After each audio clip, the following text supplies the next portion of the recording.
Okay, it is Sunday. It's June 28th.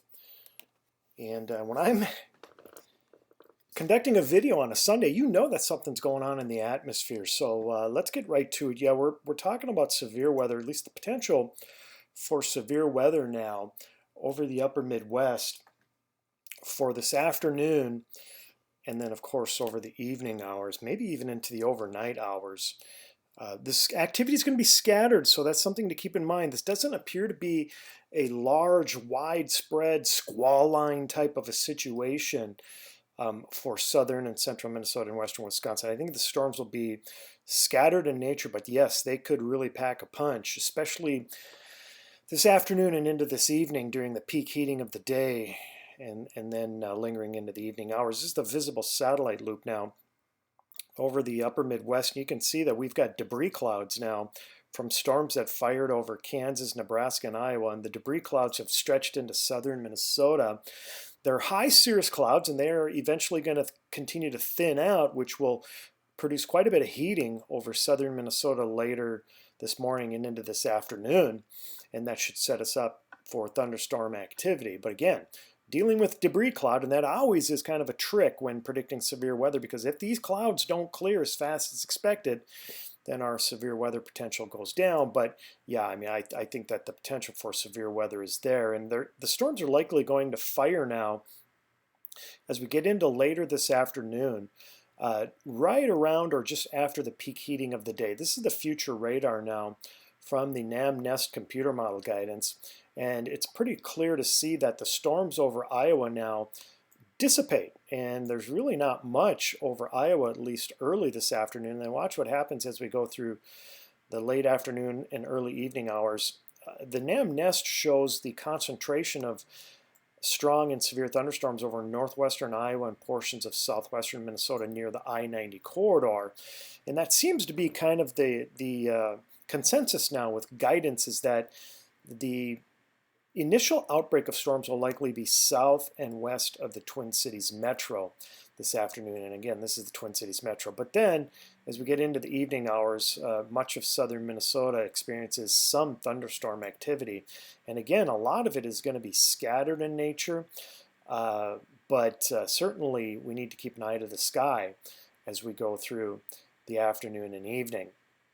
A lot of that has to do with, by the way, the energy that's in the atmosphere. And as we look at the CAPE values now, this is the measure of energy in the atmosphere for later this afternoon and evening. Look at these absurd values that are located over eastern Nebraska and western Iowa. We're talking CAPE values nearing and in excess of 5,000 JKGs. Again, long story short, that just means that there's a ton of energy, especially in the lower layers of our atmosphere, over eastern Nebraska and western Iowa. Hence the reason why the at least initial explosion of storms would be over northwestern corner of Iowa and then near the I-90 corridor in southwestern Minnesota. But these CAPE values continued to surge north into southern Minnesota throughout much of the evening hours. Hence the reason why storms should fire over much of southern Minnesota as we go through the afternoon and evening hours. And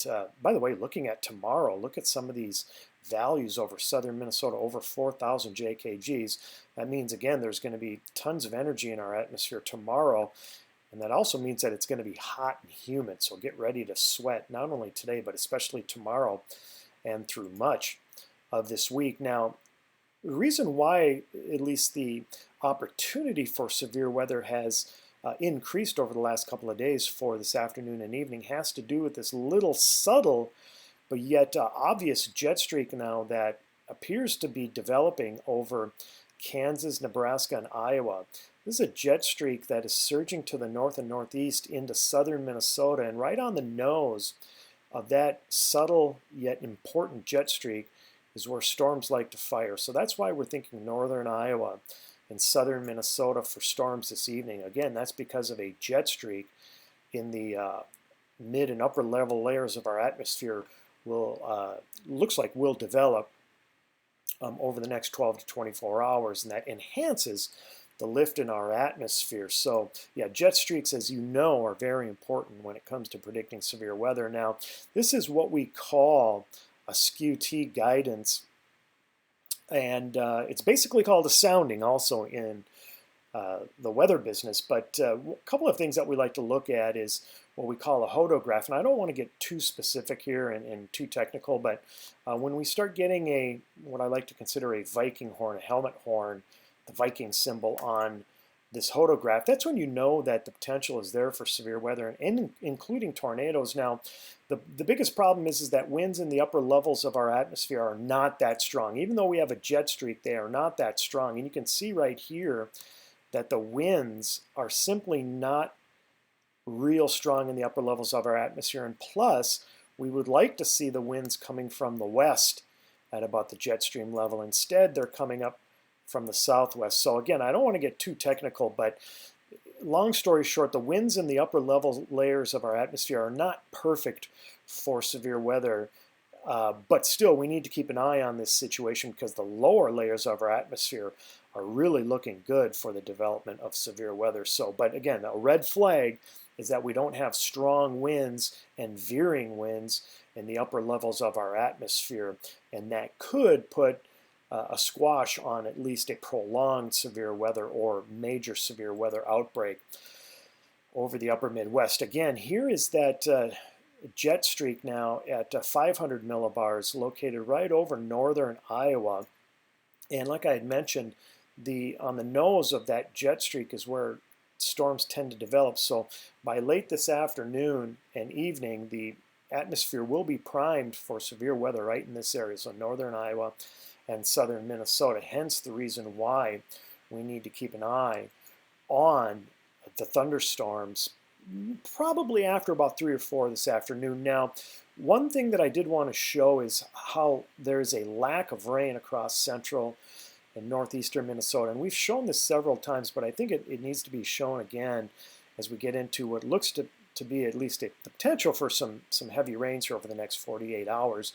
But people and I'm getting a lot of notes from people in the Alexandria area, Wilmer area, St. Cloud, and Duluth areas, right in the heart of Minnesota, of it being extremely dry.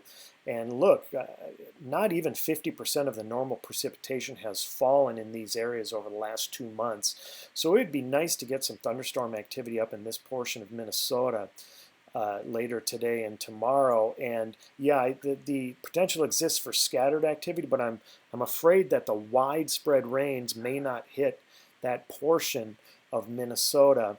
We'll just have to see. But again, they're really hurting for rain up there because drought conditions are becoming kind of serious over the heart of Minnesota, stretching from west central Minnesota northeast into the St. Cloud areas. Now, when we look at the potential for rain, and we put up the total accumulated rain over the next 60 hours from the NAM computer model guidance, and here you can see northwest Iowa seems to be the bullseye for real heavy rains over the next 2 days.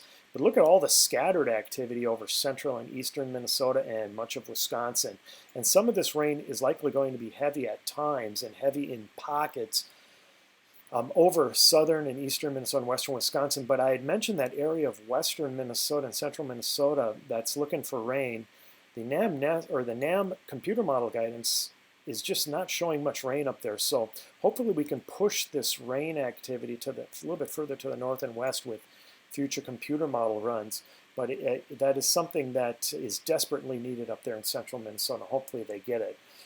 Again, keep an eye to the sky this afternoon and evening for the potential for severe weather over southern and eastern Minnesota and northwestern Wisconsin.